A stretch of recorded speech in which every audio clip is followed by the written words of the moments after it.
Para sa bawat Pilipino. Alam ko na buo ang galit ninyo sa akin ngayon. Nauunawaan ko rin kung bakit. Lalo na at malaki ang halagang nakataya. Pero bago kayo humusga, hayaan ninyong ipaliwanag ko ang buong katotohanan. Matagal akong hindi nagsalita dahil may direktang utos sa akin. Huwag nang bumalik ng Pilipinas at manahimik na lamang. Umalis ako noong July 19, 2025 para sa aking medical check-up. Nakaplanong bumalik pagkatapos ng SONA ni Pangulo. Pero habang papauwi na ako, tinawagan ako ni dating Speaker Martin Romualdez at sinabihan, "Stay out of the country. You will be well taken care of as instructed by the President." Noon naniniwala pa ako sa kanila, kaya't hindi ako bumalik. Tumikom ang aking bibig, sumunod ako, pero ang hindi ko alam, ang ibig pala nilang sabihin sa aalagaan ka namin ay gagamitin ako bilang panakipbutas sa kanilang kampanya laban sa korupsyon. Ginawa nila akong poster boy ng kanilang sariling kasinungalingan.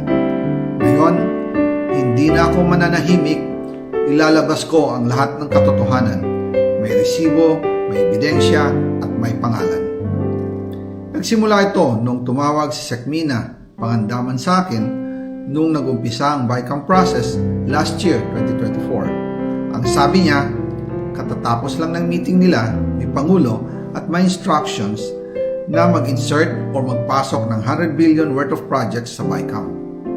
At sinabi pa ni Sekmina, you can confirm with Yusek Adrian Bersamin dahil magkasama sila sa meeting ni Pangulong BBM noong araw na yon.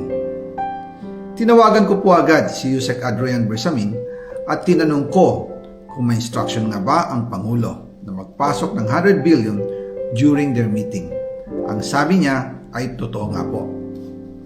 Right after our conversation, tinawagan ko po si dating Speaker Martin Romualdez at nireport ko ang instructions ng Presidente to insert the 100 billion projects. At sinabi niya sa akin, what the President wants, he gets.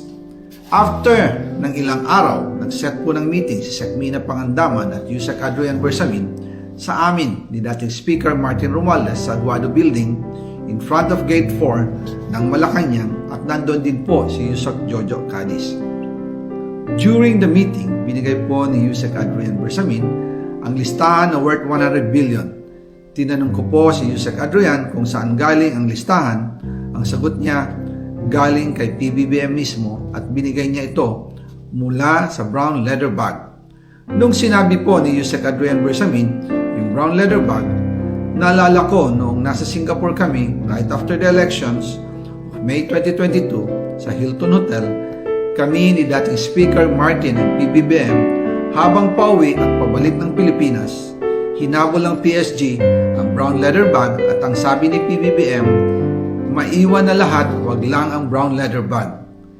Kaya naniwala ako na utos talaga ito ng Pangulo. Pagkatapos ng ilang araw, I informed sina dating Speaker Martin Romualdez, Sekmina Pangandaman, Yusek Adrian Bersamin, and Yusek Jojo Cadiz na kung pwede 50 billion lang ang ipasok sa program funds dahil so sobra ang DPWH funds versus sa DepEd. In practice, hindi pwede na mas malaki ang budget ng DPWH kaysa edukasyon. And yung balance na 50 billion, ilagay na lang sa unprogram funds for the 2025 budget. Dahil Office of the President din ang nagre-release ng lahat ng unprogram funds.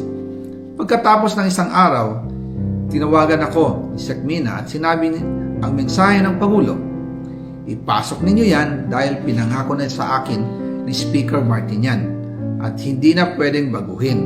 Kumbaga, ang utos ng hari hindi pwedeng mabali. Again, I informed the Speaker and asked clearance about the instructions ng Pangulo. At ang sabi niya, wala tayong magagawa. Kaya po nagtataka ako kung bakit sinasabi ni Pangulo na hindi niya makilala ang budget. Samantalang lahat na binawas at dinagdag sa mga ahensya ng gobyerno ay humihingi ng approval sa kanya si Sekmina Pangandaman. Aray ko!